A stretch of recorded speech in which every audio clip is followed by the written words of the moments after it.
प्रधानमंत्री नरेंद्र मोदी तीसरी बार वाराणसी से सांसद उम्मीदवार हैं। इस सीट पर 7वें चरण में यानी कि 1 जून को वोटिंग होनी है।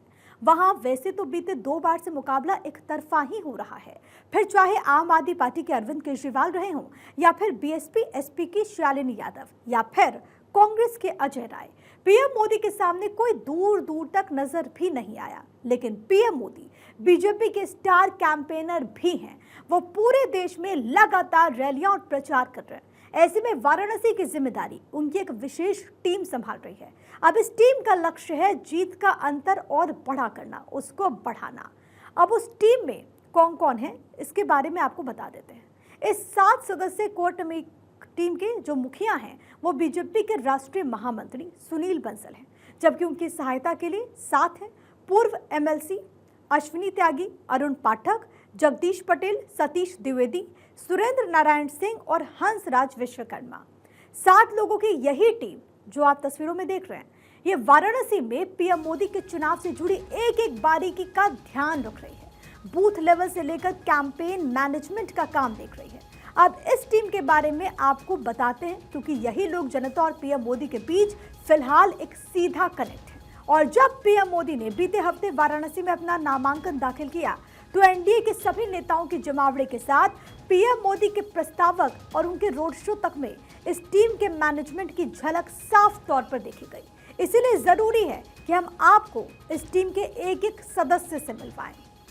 लिस्ट में सबसे पहला नाम है सुनील बंसल का, और ये नाम नया तो बिल्कुल नहीं है।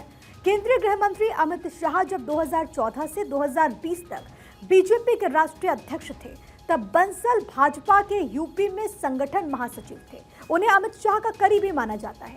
साल 2017 में यूपी में बीजेपी की सत्ता वापसी में भी उनकी बड़ी भूमिका बताई गई। इसके अलावा 2022 में पश्चिम बंगाल, ओडिशा, तेलंगाना का प्रभार भी संभाल चुके हैं।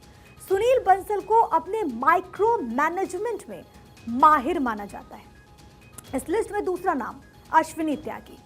हर बैठक में सुनील बंसल के अश्विनी त्यागी भी नजर आते हैं। वो बीजेपी के पूर्व यूपी महासचिव और पश्चिमी यूपी के पूर्व क्षेत्रीय अध्यक्ष भी रह चुके हैं।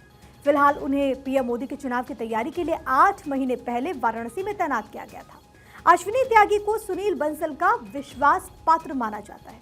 फिलहाल वो बूथ मैनेजमेंट और आउटरीच जैसे काम देख रहे हैं। साथ ही अलग अलग टीमों के साथ कोऑर्डिनेशन की भूमिका भी वो निभा रहे हैं।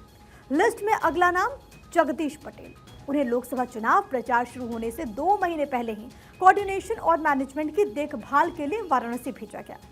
2019 में गुजरात के अमराईवाड़ी से विधायक बने। इसके साथ ही वो अहमदाबाद के जिला अध्यक्ष भी रह चुके हैं। अमित शाह का भरोसेमंद माना जाता है। फिलहाल वो वाराणसी में चुनाव संसाधन के मैनेजमेंट का जिम्मा संभाल रहे हैं।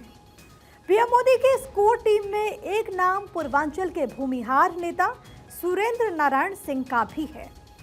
वाराणसी जिले के रोहनिया से पूर्व विधायक हैं। वाराणसी में कुर्मी और भूमिहार दोनों का एक बड़ा वोट बैंक है, यानी कि आप समझिए कि अच्छी खासी आबादी है। इसी को देखते हुए उन्हें यहाँ पर संयोजक बनाया गया। उनका काम पार्टी के अलग अलग मोर्चों के कामकाज को देखना, उनमें कोऑर्डिनेशन तैयार करना है। इसके अलावा रैलियों और रोड शो का भी अरेंजमेंट देखते हैं। यही नहीं, वो वाराणसी में पीएम मोदी के डमी कैंडिडेट भी हैं। इस लिस्ट में एक और अहम नाम है बीजेपी नेता सतीश द्विवेदी का। वो वाराणसी के चुनाव प्रभारी हैं। इटावा से विधायक रह चुके हैं। योगी सरकार के पहले दौर में यूपी के शिक्षा मंत्री भी थे। ये उस वक्त विवादों में आ गए जब आम आदमी पार्टी के नेता संजय सिंह ने उन पर जमीन घोटाले का आरोप लगा दिया और उन्हें दूसरी योगी आदित्यनाथ की सरकार में शामिल नहीं किया गया।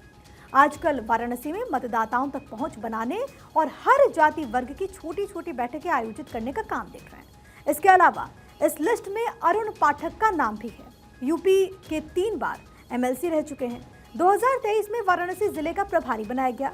फिलहाल वो बूथ मैनेजमेंट का काम देखते हैं। इसके तहत लाभार्थी सम्मेलन आयोजित करना, बूथ को मजबूत करना, पन्ना प्रमुखों की लिस्ट बनाना, बूथ लेवल कमेटीज का कोऑर्डिनेशन देखना जैसे काम वो मैनेज कर रहे हैं। जानकारी ये कि वाराणसी में 1909 बूथ है और इनमें से 150 बीजेपी के लिए चुनौतीपूर्ण रहे। ऐसे में इन बूथ में बीजेपी के लिए ज्यादा से ज्यादा वोट निकालना भी इनकी जिम्मेदारी है।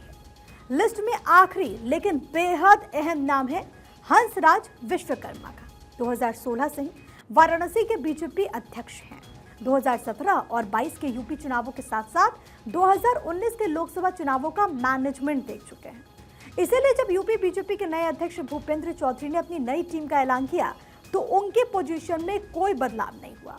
उनके पिछड़े वर्ग में भी शानदार पकड़ बताई जाती है। वाराणसी बीजेपी का गढ़ रहा है। साल 2004 को छोड़कर 1991 से ही यहां पर भारतीय जनता पार्टी का कब्जा बरकरार है। पीएम मोदी तो लगभग एक तरफा ही जीतते रहे हैं। 2014 में मोदी ने आम आदमी पार्टी के संयोजक अरविंद केजरीवाल को शिकस्त दी।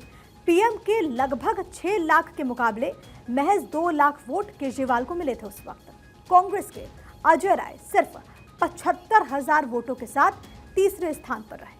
5 साल बाद यानी कि जब 2019 में चुनाव हुए तो पीएम के सामने बीएसपी समाजवादी पार्टी की शालिनी यादव थी, जिन्हें सिर्फ यहां पर 95,000 वोट ही मिले और कांग्रेस के अजय राय को 1.5 लाख वोट मिले, जबकि पीएम मोदी को 6,74,000 मत मिले।